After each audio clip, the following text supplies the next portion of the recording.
Hello everyone. आज इस video के अंदर हम foreign body in the nose के बारे में सीखने वाले हैं।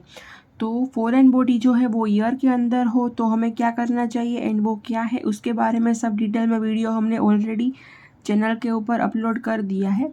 तो आज हम देखने वाले हैं कि फॉरेन बॉडी इन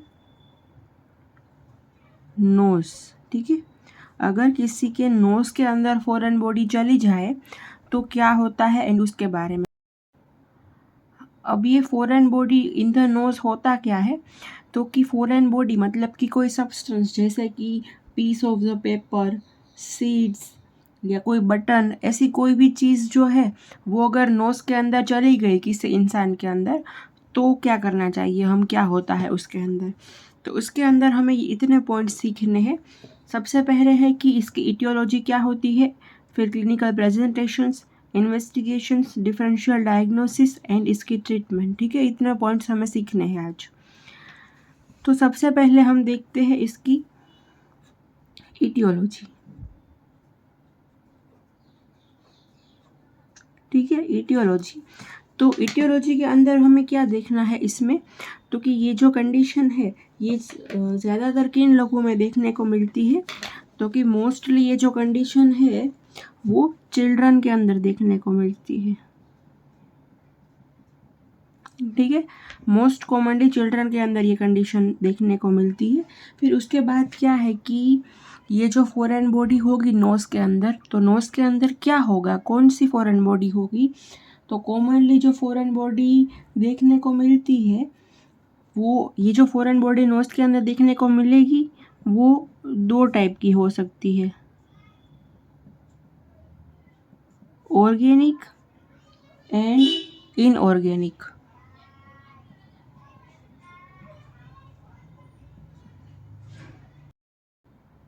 तो सबसे पहले हम ऑर्गेनिक फॉरेन बॉडी के बारे में देखते हैं। तो ऑर्गेनिक फॉरेन बॉडी के अंदर क्या आता है, तो कि सीड्स, कोई भी सीड अगर जो है वो नोज़ के अंदर चले गए तो वो ऑर्गेनिक फॉरेन बॉडी है। एंड अगर जो ये सीड है वो नोज़ के अंदर चले गए तो क्या होता है, तो कि नोज़ के अंदर जाके वो स्वेल हो जाते हैं, ठीक है। स्वेलिंग हो जाता है, फूल जाते हैं वो, swell inside the nose. And इसकी वजह से क्या होता है, तो कि ज़्यादा डैमेज होता है, मोर लोकल डैमेज प्रोड्यूस करते हैं ये, ठीक है। ये जो सीड्स है वो नोज के अंदर स्वेल हो जाते हैं एंड मोर लोकल डैमेज करते हैं। अब इनऑर्गेनिक के अंदर क्या है, तो कि पीस ऑफ पेपर, फिर उसके बाद है चोक, बटन कोई भी, फिर उसके बाद ऐसी ये जो देखी हमने इसमें से कोई भी अगर जो फॉरेन बॉडी है, ये पीस ऑफ पेपर, चोक या बटन, ये अगर किसी के नोज के अंदर चले जाए तो ये इनऑर्गेनिक फॉरेन बॉडी है। ऑर्गेनिक के अंदर है सीड। तो ये देख ली हमने इटियोलॉजी। अब इटियोलॉजी के बाद हमें क्या देखना है, तो इटियोलॉजी के बाद हमें देखना है क्लिनिकल प्रेजेंटेशंस, ठीक है। तो क्लिनिकल प्रेजेंटेशंस के मतलब अंदर हमें क्या करना है, तो क्लिनिकल फीचर्स भी बोल सकते हैं हम इसे। तो कि अगर जो कोई इंसान है जिसके नोज़ के अंदर इसमें से कुछ चला गया है तो वो हमारे पास जब आएगा तो किस तरह से आएगा, क्या कंप्लेन करेगा, उसके बारे में यहाँ पे देखना है, ठीक है। अब क्या है कि आप सोचिए कि अगर आपके नोज़ के अंदर कोई फॉरेन बॉडी चली जाए तो आप क्या करेंगे। फॉरेन बॉडी नोज़ के अंदर जाने के बाद तुरंत ही हॉस्पिटल जाएंगे या फिर ये सोचेंगे कि भाई चलो जाने दो, 2-3 दिन बाद जाएंगे। ऐसा तो नहीं होता ना। अगर हमारे नोज़ के अंदर इसमें से कुछ चला जाए तो हम तुरंत ही हॉस्पिटल जाते हैं ना। तो वही है कि patient presents immediately with the history of foreign body, ठीक है।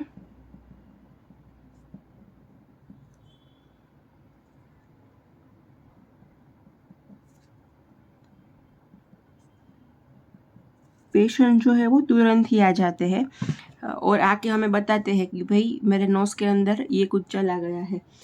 फिर अगर जो ये चिल्ड्रन हो, अगर कोई छोटे बच्चे हो एंड छोटे बच्चों के नोज़ के अंदर इसमें से कुछ छोटा सा टुकड़ा अगर चला गया हो एंड उसको थोड़ा लेट पता चला उसके पेरेंट्स को, तो उसके अंदर क्या क्या सिम्टम्स देखने को मिलते हैं, तो कि उन लोगों के अंदर, वो जो चिल्ड्रन होते हैं उन लोगों के अंदर नेज़ल डिस्चार्ज होता है।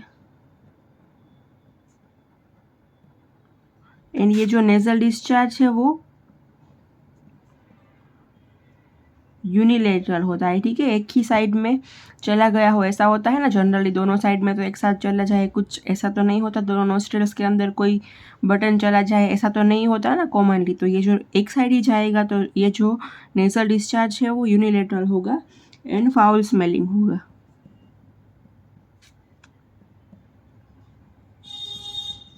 ठीक है। एंड कभी कभी क्या होता है कि ये जो कभी कभी ऐसा होता है कि ये जो नेज़ल डिस्चार्ज है ना वो ब्लड के साथ आए, ब्लड स्टेन्ड हो, ठीक है। तो ये देख लिए हमने क्लिनिकल फीचर्स बोल लीजिए या क्लिनिकल प्रेजेंटेशंस। अब हम ये देखते हैं कि हम इन्वेस्टिगेशंस कौन कौन से कराने वाले हैं। तो इन्वेस्टिगेशंस के अंदर है रेडियोग्राफ। इसकी मदद से हमें क्या जानने को मिलेगा, तो कि रेडियोग्राफ के अंदर हमें जो फॉरेन बॉडी होगी वो रेडियो ओपेक जो होगी वो दिखेगी एंड ये जो फॉरेन बॉडी होगी उसका साइज एंड शेप भी देखने को मिलेगा।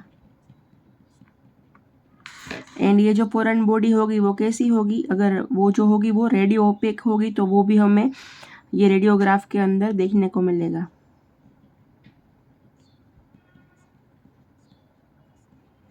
ठीक है।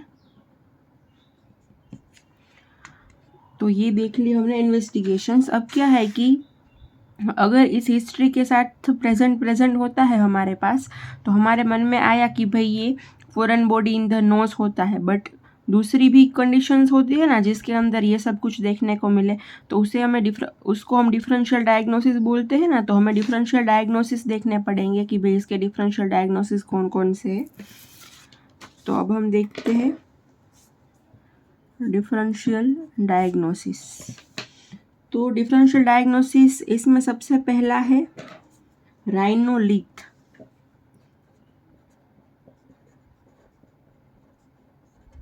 राइनोलिथ के ऊपर भी अलग से वीडियो हमने अपलोड कर दिया है। राइनोलिथ के अंदर क्या होता है कि नोज के अंदर स्टोन का फॉर्मेशन हो जाता है, ठीक है, नेजल कैविटी के अंदर स्टोन का फॉर्मेशन हो जाता है। तो जनरली ये जो स्टोन का फॉर्मेशन होता है वो एक ही साइड होता है ना, तो उसमें भी ऐसे सिमिलर क्लिनिकल प्रेजेंटेशंस देखने को मिलते हैं। तो सबसे पहला देखा हमने राइनोलिथ। उसके बाद है nasal diphtheria,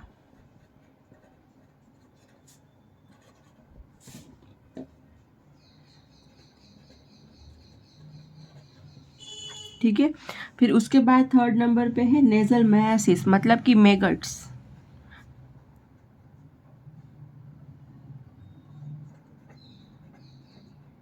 maggots in the nose, इसके ऊपर भी अलग से वीडियो हमने अपलोड कर दिया है, इसके ऊपर है, इसके ऊपर अगर आपको इसके बारे में डिटेल में जानना हो तो आप देख सकते हैं। उसके बाद थर्ड नंबर पे है एक्यूट और chronic unilateral sinusitis, unilateral sinusitis, ठीक है। तो ये कुछ डिफरेंशियल डायग्नोसिस है जिसके अंदर same clinical features, same clinical presentations देखने को मिलते हैं। तो हमने इन्वेस्टिगेशन देख ली एंड डिफरेंशियल डायग्नोसिस देख लिए। अब हम देखते हैं कि इसको हम ट्रीट कैसे करेंगे। तो अब हमें क्या देखना है,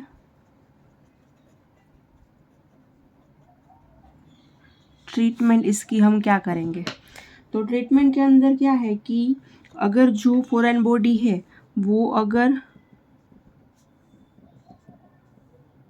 पीस ऑफ पेपर है या फिर कोई कॉटन स्वेब है, तो इसको हम इजीली रिमूव कर सकते हैं। किसकी मदद से, तो कि फोर्सेप्स की मदद से हम इसको पीस ऑफ पेपर को एंड कॉटन स्वेब को इजीली फोर्सेप की मदद से रिमूव कर सकते हैं। फिर अगर जो वो फॉरेन बॉडी है वो राउंडेड है, कोई राउंडेड फॉरेन बॉडी है, तो उसको हम ब्लंट हुक की मदद से रिमूव करेंगे। किसकी मदद से? जो कि ब्लंट हुक की मदद से रिमूव करेंगे। अब क्या है कि ये जो फॉरेन बॉडी अगर किसी के अंदर चली गई है, जिसके अंदर चली गई है वो बहुत छोटे बेबी हो या अनकोऑपरेटिव पेशेंट्स हो, तो उसके अंदर हम जनरल एनेस्थेशिया देंगे। ठीक है, जनरल एनेस्थेशिया देंगे। एंड इसके साथ साथ हम कफ्ड एंडोट्रेकियल ट्यूब भी इंसर्ट करेंगे। फिर क्या है कि अगर फॉरेन बॉडी है, वो मान लीजिए कि इस टाइप का कोई फेस है, तो नोज़ के अंदर फॉरेन बॉडी नहीं, थोड़ी पीछे की साइड चली गई हो अगर फॉरेन बॉडी, तो अगर पीछे की साइड चली गई होगी फॉरेन बॉडी, तो उसको आगे की साइड से निकालना अगर मुश्किल हो रहा है, तो इसको पीछे धक्का देंगे हम, इसको हम पीछे धक्का देंगे, तो पीछे की साइड यहाँ पे क्या होगा, तो कि नेज़ोफेरिंग्स होगी। तो इसको हम पहले नेज़ोफेरिंग्स के अंदर जाने देंगे, क्योंकि ये बीच में अगर स्टक हो गई है तो हम आगे से भी नहीं निकाल सकते एंड यहाँ से भी नहीं निकाल सकते। तो हम इसको धक्का दे के नेज़ोफेरिंग्स के अंदर जाने देंगे एंड फिर वहाँ से निकालेंगे। ठीक है, मतलब कि अगर फॉरेन बॉडीज़ जो है वो नोज़ के थोड़े पीछे की साइड चली गई हो, तो हम उसको पुश करके नेज़ोफेरिंग्स के अंदर जाने देंगे एंड फिर वहाँ से उसको निकालेंगे। एंड केयरफुल, अगर हमें ध्यान से अच्छी तरह से ये फॉरेन बॉडीज़ को निकालना हो, तो हमें नेज़ल एंडोस्कोपी करनी चाहिए। तो ये देख लिया हमने ट्रीटमेंट। क्या देखा हमने ट्रीटमेंट के अंदर, तो कि अगर पीस ऑफ पेपर और कॉटन स्वेब है तो उसे हम फोर्सेप की मदद से इजीली निकाल सकते हैं। अगर कोई राउंडेड फॉरेन बॉडी है तो हमें उसे ब्लंट हुक की मदद से निकालना चाहिए। और बहुत छोटे बेबी हो, अनकोऑपरेटिव पेशेंट्स हो, तो उसे हम जनरल एनेस्थेशिया देंगे एंड एंडोट्रेकियल ट्यूब इंसर्ट करेंगे। फिर जो ये फॉरेन बॉडी है वो नोज़ में थोड़ी पीछे की साइड चली गई हो तो हम उसे धक्का देंगे, नेज़ोफेरिंग्स के अंदर जाने देंगे एंड फिर वहाँ से उसे इजीली निकाल सकते हैं। तो यहाँ पे हमने ट्रीटमेंट देख ली है। तो ट्रीटमेंट देखने के बाद हमें यहाँ पे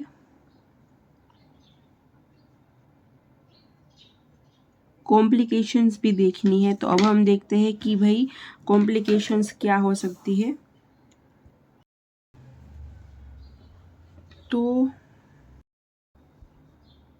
कॉम्प्लिकेशंस के अंदर सबसे पहला क्या है, तो कि ये फॉरेन बॉडी की वजह से जो नोज़ है हमारा, उसके अंदर इन्फेक्शन हो सकता है, साइनोसाइटिस हो सकता है। मतलब कि जो हमारे साइनस है, पैरानेजल साइनस, उसके अंदर इन्फेक्शन लग सकता है।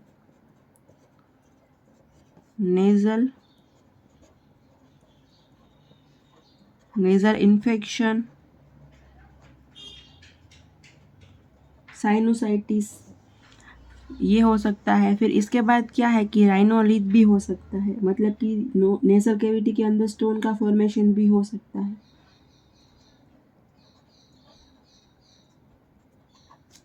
ठीक है, एंड क्या है कि ये जो फॉरेन बॉडी है वो क्या हो सकती है, तो कि नोज़ के अंदर से वो ट्रेकियोब्रोंकियल ट्री के अंदर जा सकती है, मतलब कि हमारा जो रेस्पिरेटरी ट्रैक है उसके अंदर जा सकती है।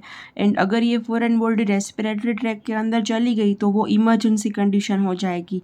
ठीक है, तो ये जो फॉरेन बॉडी है वो कहाँ जा सकती है, तो कि ट्रेकियोब्रोंकियल ट्री के अंदर।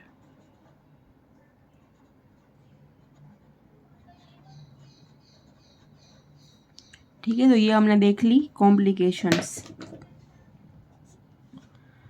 तो हमने ये जो टॉपिक था हमारा आज का कि नोज़ के अंदर फॉरेन बॉडी हो तो हमें क्या करना चाहिए, क्या होता है ये, उसकी इटियोलॉजी, क्लिनिकल फीचर्स, उसकी इन्वेस्टिगेशंस, फिर उसका differential diagnosis, treatment and complications, ये सब हमने देख लिया है।